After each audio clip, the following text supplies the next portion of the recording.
आज तुम्ही सुभेदारी गेस्ट हाऊसमध्ये बैठक घेतलेली आहे. नेमकं काय बैठक झाली आणि काय विषय होता?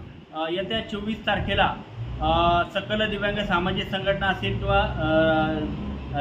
राष्ट्रवादी अजित पवार गट हे दोन्ही गट मिळून आणि शिवसेना महिला आघाडी हे तिन्ही गट मिळून आम्ही येत्या 24 जूनला मुंबई इथे धडकणार आहोत. विविध मागण्या असेल, दिव्यांगाच्या विविध मागण्या असतील, तसं जिल्हा परिषद असेल किंवा तहसील कार्यालय असेल, महानगरपालिका असेल, अशा कार्यालयातील ही अंमलबजावणी होत नाही. ही अंमलबजावणी करण्यासाठी आम्ही मुख्यमंत्री, उपमुख्यमंत्री, दोन्ही राज्याचे उपमुख्यमंत्री आणि देवेंद्रजी फडणवीस साहेब यांची भेट घेऊन त्यांना आम्ही निवेदन सादर करणार आहोत. आणि राज्य सरकारने जालना जिल्ह्यातील सर्व दिव्यांगाच्या मागण्या शासनाने मान्य कराव्या, नसता आम्ही मुंबईत आंदोलन करायला तयार आहोत.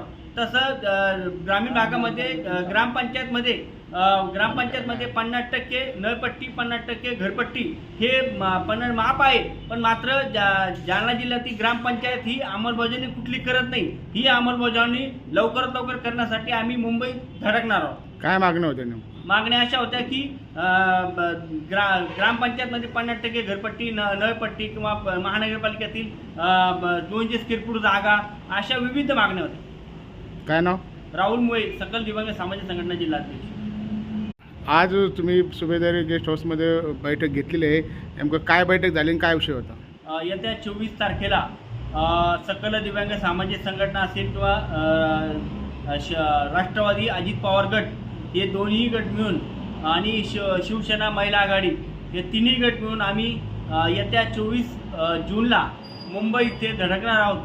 विविध मागण्या असेल, दिव्यांगाच्या विविध मागण्या असतील, तसं जिल्हा परिषद असेल किंवा तहसील कार्यालय असेल, महानगरपालिका असेल, अशा कार्यालयातील ही अंमलबजावणी होत नाही. ही अंमलबजावणी करण्यासाठी आम्ही मुख्यमंत्री, उपमुख्यमंत्री, दोन्ही राज्याचे उपमुख्यमंत्री आणि देवेंद्रजी फडणवीस साहेब यांची भेट घेऊन त्यांना आम्ही निवेदन सादर करणार आहोत.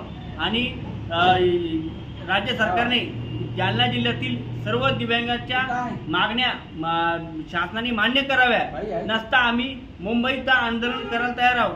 तसं ग्रामीण भागामध्ये ग्रामपंचायतमध्ये 50% नळपट्टी, 50% घरपट्टी हे माफ आहे, पण मात्र जालना जिल्ह्यातील ग्रामपंचायत ही अंमलबजावणी कुठली करत नाही. ही अंमलबजावणी लवकरात लवकर करण्यासाठी आम्ही मुंबईत धडकणार आहोत. काय मागण्या होत्या?